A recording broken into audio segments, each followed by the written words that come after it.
역사상 가장 많은 인간을 죽인 식재료이자 1000년 이상 금보다 비싼 향신료였으며 콜럼버스가 인도를 찾아 항해를 떠나게 만든 주인공, 바로 후추입니다. 오늘은 향신료의 왕이자 식탁 위의 보석으로 불리는 후추의 역사에 대해 알아보려 합니다. 우리가 흔히 후추라고 부르는 것은 인도의 남부 말라바 해안을 원산지로 하는 후추나무에서 열린 열매를 말합니다. 기원전 4세기경 페르시아를 통해 지중해로 전해진 후추는 고대 그리스인 사이에선 향신료보다는 희귀한 의약품으로 각광을 받다가 고대 로마인들에 의해 양념으로 사랑을 받기 시작했다고 전해집니다. 한편 중세 유럽 시대 흑사병이 유럽을 휩쓸며 유럽 인구의 3분의 1이 목숨을 잃게 됩니다.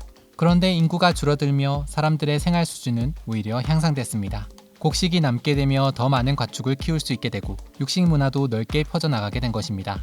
하지만 당시만 해도 냉장고가 없었기 때문에 고기는 쉽게 상했고 많은 경우 사람들은 이상한 냄새가 나는 고기를 먹어야 했습니다.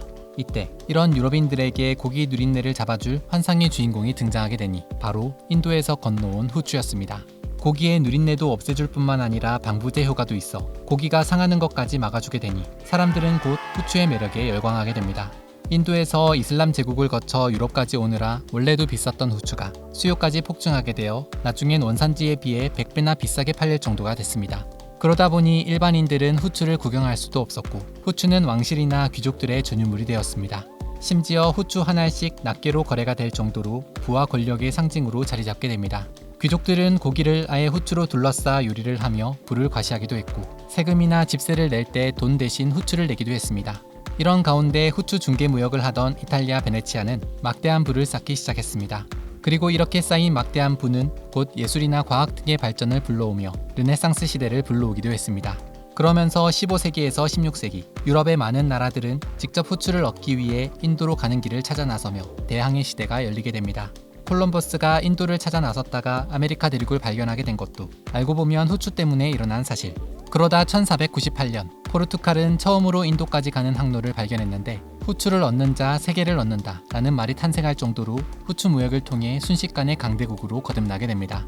하지만 이후 네덜란드와 영국 등이 동인도 회사를 만들어 후추 중개 무역에 뛰어들며 후추의 가격은 점차 안정화되기 시작했습니다.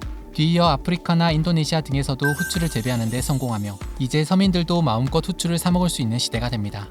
그러자 귀족들은 오히려 후추에 대한 관심을 확 끄기 시작했는데 더 이상 후추가 부와 권력의 상징이 되지 않았기 때문입니다. 한편 후추는 동양에서도 귀한 몸으로 대접을 받았습니다. 중국에선 후추 한 알과 진주 한 알의 가격이 비슷할 정도였으며 화폐 대용으로 후추가 사용되기도 했다고 합니다.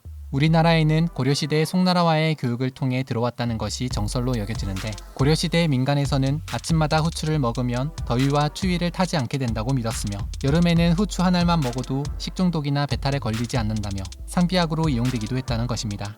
하지만 전량 수입에 의존해야 했기에 양도 적었고 사치품이나 다름없었던 후추. 그러다 조선시대 임진왜란 등을 거치며 거래량이 줄어들어 후추는 더욱 비싸졌다고 합니다. 이렇게 불과 700년 전까지만 해도 엄청나게 비싼 몸값을 자랑했던 후추는 이제 우리 일상에 널리 쓰이는 향신료로 자리하게 됐습니다. 그래서 다음 영상에서는 이 후추의 종류에 대해 알아보겠습니다.